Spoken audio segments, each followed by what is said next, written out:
बीड पोलिसांची पथकं ही खोक्या भाईला शोधण्यासाठी दिवस रात्र एकत्र करतायत। मात्र आश्चर्याची बाब म्हणजे पोलिसांच्या हाती न लागलेल्या सतीश भोसलेनं एका मराठी वृत्तवाहिनीला मात्र अगदी सविस्तर मुलाखत दिली होती आणि त्यामुळे बीड पोलिसांची कार्यक्षमता आणि विश्वासार्हता याविषयी पुन्हा एकदा प्रश्नचिन्ह उपस्थित झाले। बघूया या संदर्भातला हा स्पेशल रिपोर्ट।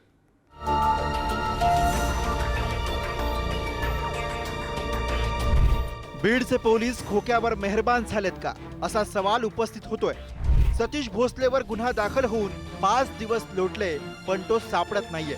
खोक्या बिनदिक्कतपणे माध्यमांपर्यंत पोहोचतो पण पोलीस त्याच्यापर्यंत पोहोचत नाही। त्याची गाडी हाती लागते पण तो हाती लागत नाही। आता तर सतीश भोसले अटकपूर्व जामिनासाठी बीडच्या न्यायालयात अर्ज करूनही मोकळा झालाय।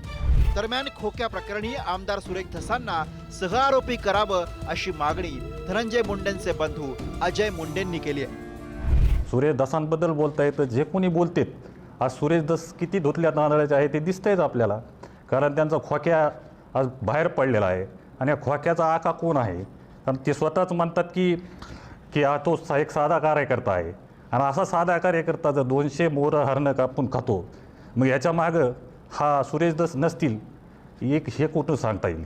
आणि ह्याच्यामध्ये सुरेश धस 100% आहेत आणि त्यांना सुद्धा याच्यामध्ये सहआरोपी केलं पाहिजे, ही बी माझी या ठिकाणी मागणी राहणार आहे। ज्या आलिशान गाड्यात तो फिरतोय, तो जे पैसे उधळतोय, याच्या अनुषंगाने त्यांनी जे ह्या दरोडेच्या खंडणीच्या प्रकरणात जे काही प्रॉपर्टी जमा केलेली आहे, जी माया जमा केलेली आहे, ही जप्त करा, याची चौकशी करा, त्याचे आलिशान गाड्या जप्त करा।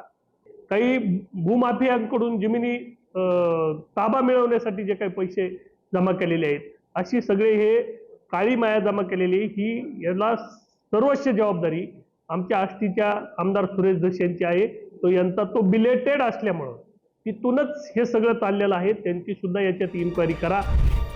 भाजपा आमदार सुरेश धसांचा निकटवर्तीय असलेल्या सतीश भोसलेला शिकारीचा नाद आहे। त्यानं 200हून अधिक हरणांसह वन्य प्राण्यांचा बळी घेतल्याचा आरोप होतोय। शिकारीला विरोध केल्यानं शिरूरच्या बावी इथल्या ढाकणे पिता पुत्राला 19 फेब्रुवारीला जबर मारहाण केली होती। या मारहाणीत दिलीप ढाकणेचे 8 दात पडलेत तर महेश ढाकणेंचा पाय फ्रॅक्चर झालाय। पण आता खोक्या विरोधात तक्रार देणाऱ्या ढाकणे पिता पुत्रासह इतर दोघांविरोधात अॅट्रॉसिटी ऍक्ट अंतर्गत गुन्हा दाखल केलाय। आणि आमची आज जी बेअवस्था झालेली आहे, माझा पाय फ्रॅक्चर आहे, माझ्या वडिलांची पूर्ण दात पण पडलेले आहेत। आम्हाला त्यांनी एवढं हाणलंय की पूर्ण अंगावरती आमच्या जखमा आहेत। त्यांनी एवढं आम्हाला बेदम हाणामारीचा केली आणि मरण्याच्या अवस्थेत आम्हाला सोडून ते तिथून हरण त्यानंतरही मारून घेऊन गेले, जे जाळीत गुंतलं होतं ती, आणि त्यांच्या स्कॉर्पिओ गाडीमध्ये घेऊन गेलेले। काळी गाडी आहे एवढं मला माहीत आहे।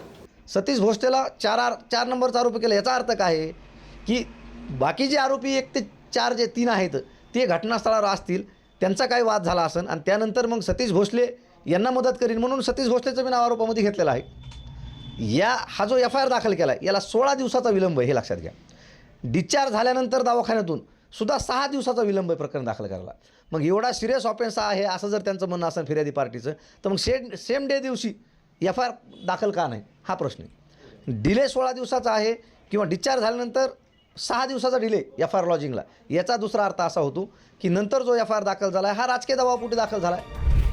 सतीश भोसलेच्या अटकेविरोधात 2 दिवसांपूर्वी शिरूर पोलीस ठाण्यावर मोर्चा काढण्यात आला होता। या माध्यमातून भाजपा आमदार सुरेश धस यांना टार्गेट करण्यात आलंय।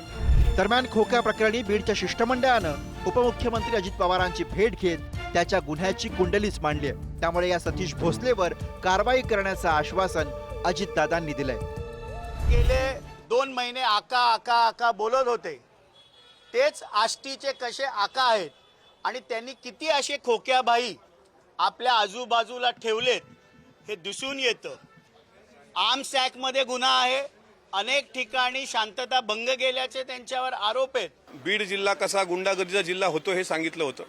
सुरेश धस या बाबतीत बोलायला पाहिजे, त्यांचा खोक्या कुठं गायब आहे ते सुद्धा जरा जनतेसमोर येऊ द्या आणि क्षीरसागरांच्या PAनी जे काही मारहाण केली ते सुद्धा महाराष्ट्राच्या जनतेला कळू द्या।